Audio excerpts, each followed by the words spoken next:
Joe, you outscored them 69-35 in the second half. What did you see in that turnaround that helped break the game open?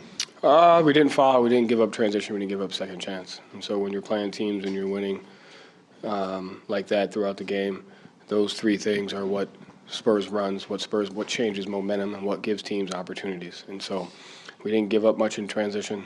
We didn't foul. We didn't give up.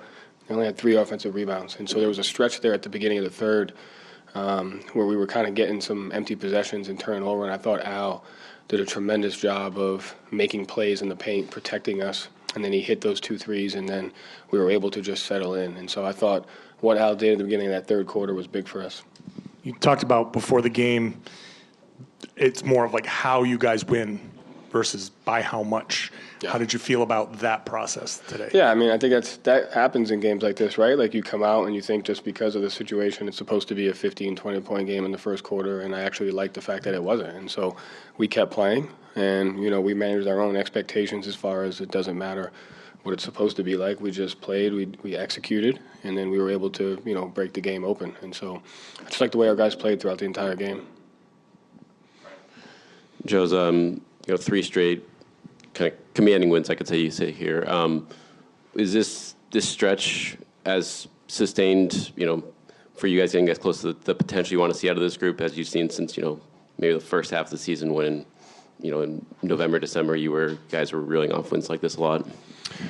Yeah, I mean, I think if we can just maintain our level of discipline into the things that help us manage the game. And so 3 offensive rebounds, only 18 free throws. We did turn over a little bit, so those things that when we do it really well is when we're at our best, regardless of who we're playing. We manage the game with our offense.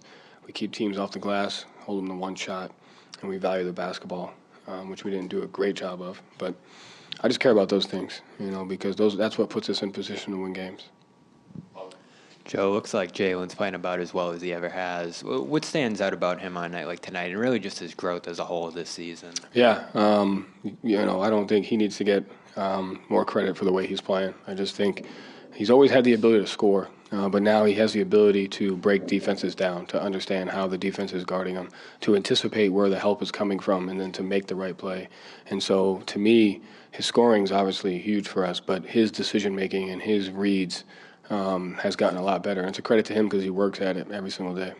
And Marcus's ejection after the second tech, what happened on that play from your perspective? And are you kind of sensing him growing a little more frustrated with the officiating? And how do you kind of handle that with him? Smart's fine. I didn't get an explanation as to exactly what happened, but I trust Smart in that situation, and they'll be communicated.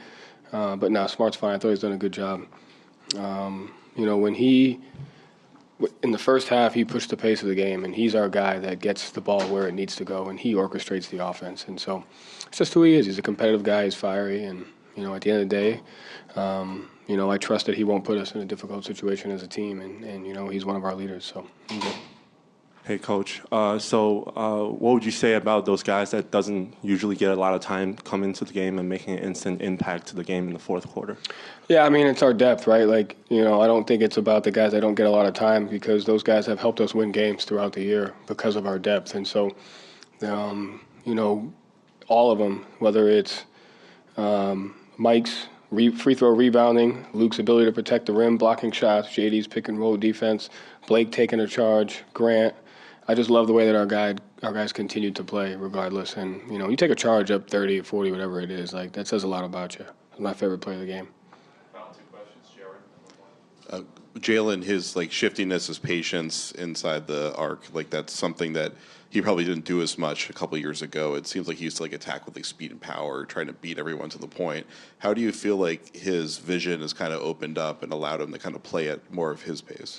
Yeah, I think he's just making the right read. I think he's understanding what his primary defender is doing and where the secondary defense is and what to make that read is. And so, because he's worked at his shot selection, because he's worked at his early offense attacks, because he's worked at getting points in transition, the defense opens up for him. And so he's now recognizing, how the defense is guarding him every play, and he's studying it, and he's making those reads.